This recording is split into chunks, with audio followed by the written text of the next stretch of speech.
Alright, my presentation is going to be about concussions and the impact they have on the sport of football. My initial inquiry. I asked myself, what is a concussion and what are the impacts? I wanted to learn everything I could about concussions and how they impact the players and the sport as a whole. My personal investment. I have played football since I was a very young boy, and I also currently play football for UCF. Many of my close friends have had concussions, and I wanted to see the effects that could affect them. I wanted the sport of football to be safer for everyone, and I don't want to see the numbers of football players decline due to concussions in the future. Symptoms of concussions. Concussions are like fingerprints. Each one is different for each person. Tong explains that the 4 general categories of concussions are physical, maintenance, emotional, and cognitive. Symptoms include dizziness, balance problems, headache, and sensitivity to light. Those are the most common symptoms. And the players, coaches, and owners are responsible for seeing the symptoms and taking the concussed player out of the game. That's one of the biggest problems with concussions, is that people don't realize how serious they are. Treatment for concussions. Now, while rest is often seen as the most important method for treatment, it is really important for the injured person to stay active in their daily activities, but just do them at a lower stress level.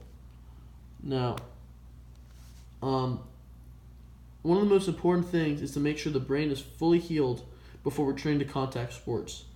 If you return too soon, prolonged recovery, poor academic outcomes, severe traumatic brain injury, and even death could occur. It's very important for the athlete to make sure they're fully healed before, going back to their normal daily routines. Technology and rule changes. The first way the NFL has tried to prevent concussions is by implementing stricter rules. In the past decade, they've implemented 4 to 5 new rules to prevent players from, head-to-head contact, other things like that, and it has worked. But when looking at a chart displayed in Kelly's article, it honestly shows that the concussions have gone up in the past decade. The only reason for this to happen is because the public has started taking concussions seriously, and now concussions that were going unnoticed before are being seen and taken seriously, and the players have been getting treated. Another thing that the NFL is doing in order to prevent concussions is putting a lot of money in their helmet technology. The helmet technology has advanced tremendously in the past century and has been credited with the decreased number of brain injury fatalities each year. The helmets a century ago were just leather, and now you have these $500 helmets that are padded, all this stuff, and it's really helping in the prevention of concussions and brain injuries. Effects of concussions. The most common effect of concussions are migraines, dizziness, nausea, and difficulties with memory. This is what you see in most people. But there are short-term, medium-term, and long-term effects. Unfortunately, if you get a lot of concussions, the long-term effects of CTE include difficulty with memory, cognition, depression, suicidal behavior, poor impulse control, aggressiveness, Parkinsonism, and dementia. Those are the most serious effects, and hopefully no one has to deal with that, and that's why I'm trying to learn about it so I can help prevent this from happening to anyone else. Real concussion experiences from the NFL players. In an NFL.com survey, many players stated that they would hide concussion symptoms because they don't want to, be injured and not be able to play.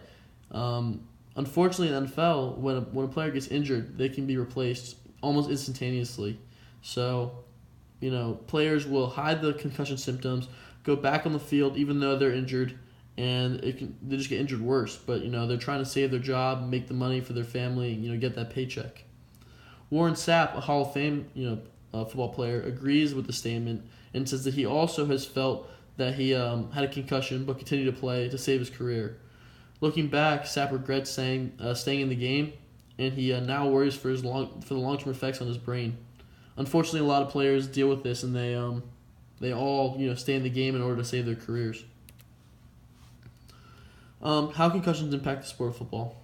Many parents in a survey that was taken, many parents say that they would not let their kid play the sport of football due to the high risk of concussions and the lifetime effects they bring. The number of football players have been declining in the past years due to the fear parents have about concussions. League of Denial. League of Denial is a documentary made by Michael Kirk, and he basically just discusses the biggest problem with concussions today, and that is that many players do hide these concussions. The players, coaches, and owners all try to keep their players in the game even when they are experiencing concussion symptoms. This is because they want to win the game. They want to, have their best players on the field, but this has caused major brain injuries within these players. This needs to stop. Basically, the answers and further questions that I have after my research is I've fully answered my research question, what is a concussion and what are the impacts that concussions have on the sport of football. I fully answered that, shown in my presentation. But after reading all this and researching all this, more questions surfaced, like I would like to learn about how many players have had a concussion and stayed in the game, if the coaches knew about the concussions and continue to play them, and how the NFL can prevent players from continuing to play when they are concussed. This should be the number one goal of the NFL, to make sure that the concussed players, get out of the game and stay healthy so they can return as fast as possible. Thank you.